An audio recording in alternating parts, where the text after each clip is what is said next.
And of course that sort of whetted my appetite a little bit, but the fact is, it may have caused some problems down the road. But anyway, Hughes said, you don't want terrorists to find out about this stuff. You know, they already know. Obviously, they did use it, and we'll get to the very proof in more proof in just a minute. Yes. So I thought it was amusing, and I wrote back. I said, look, you can buy this stuff on eBay. This chemical reaction has been known about for, it's been over 100 years. You know, it's not a. It's all over the web, of course, so it's no surprise. Anyway, it's part of standard procedure when there's a possibility of arson to look for this residue. It's very distinctive. In fact, the code for fire and explosion investigations, NFPA 921, specifies, I quote, unusual residues might remain from the initial fuel used to accelerate the start of the fire. These residues could arise from thermite, magnesium, or other pyrotechnic materials. So thermite is specifically called for in standard procedure. You're supposed to look for this stuff. Now, let me ask you, was the World Trade Center disaster a crime scene? Yes. Did it involve fire? Yes. Should they look for thermite? And according, okay, yes.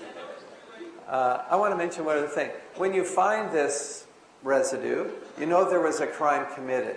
The fingerprint it's too hot. Fingerprints burn off of this stuff.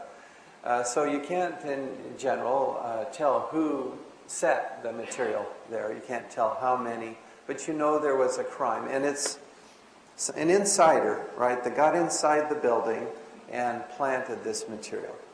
So you've actually learned a great deal. And let's see, okay, let's talk about this for a minute. This report is in the work of the Worcester Polytechnic Institute material scientists. Talks about sulfur in steel. You're remembering sulfur, right? And what happened was,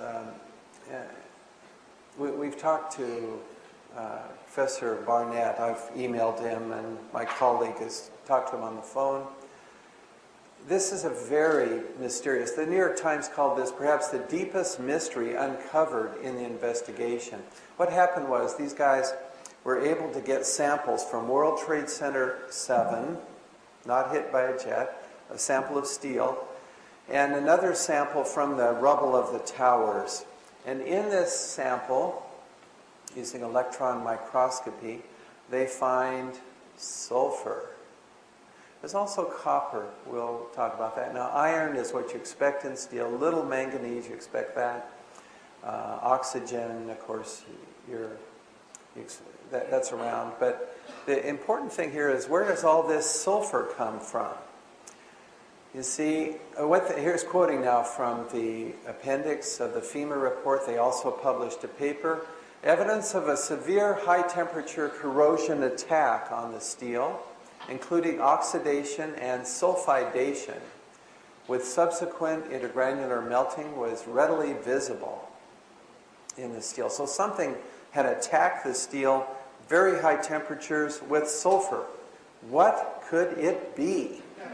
You know? Of course, at the time, anyway, severe corrosion and erosion of these samples from Building 7 and the towers. Remember, Building 7 now wasn't hit by a jet, so we can't blame this on the jets, you see.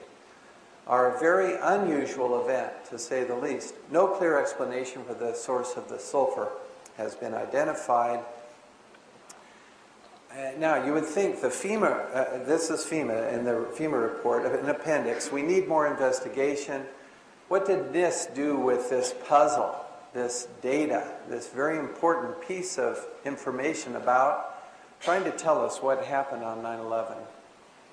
They ignored it, you know, and that's sad. Now, when the NIST report comes out on building, let's see, James, let me just remind me real quick, James Gorley's here. He put together a request for correction to NIST.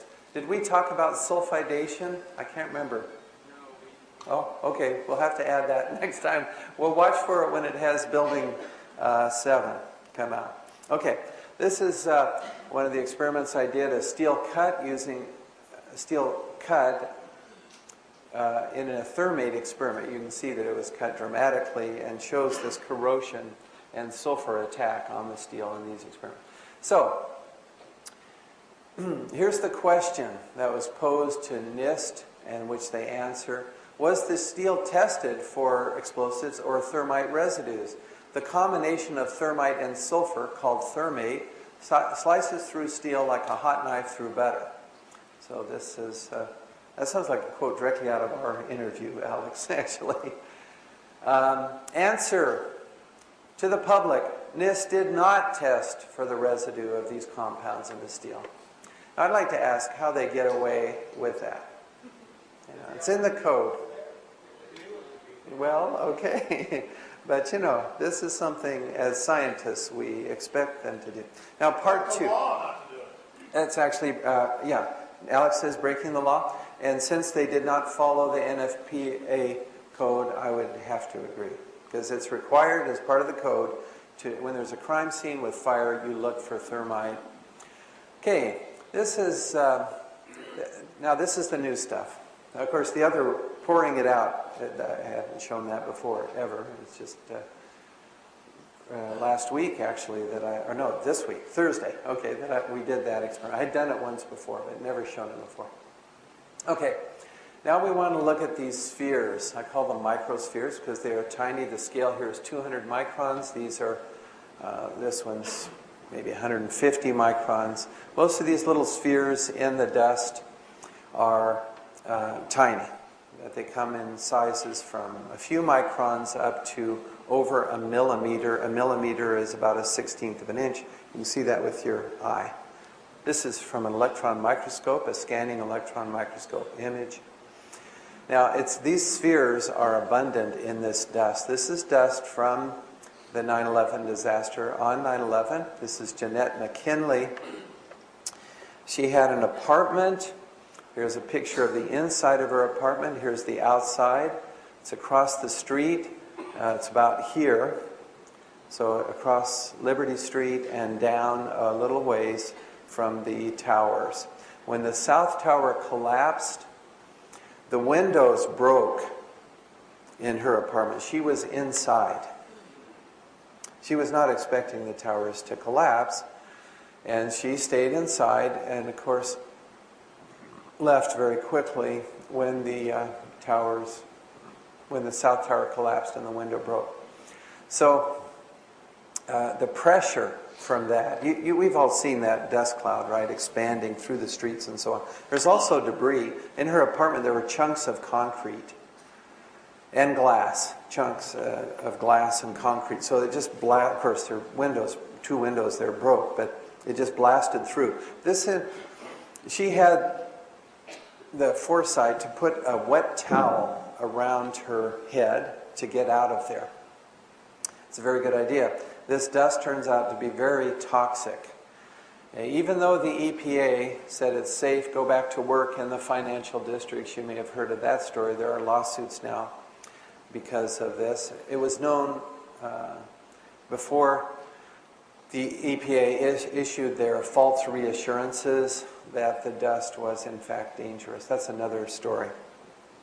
It's related though because of this dust. So she was able to get out of there. Several days later she got back into her apartment and cleaned up. You can see things are just covered with dust. And 4th floor apartment, and she's cleaning up. And she told me that she had this spiritual sense, is the way she put it, as I recall, to save some of the dust, realizing the history of how that had come about. And so she did, in a plastic bag. Some of it was sent directly to me. Some of it, I traveled then to her apartment, or to her residence. She had moved by this time to California. And I got another sample in the presence of scientists, some more of this dust. And by the way, if you have friends that have some of this dust, please let me know.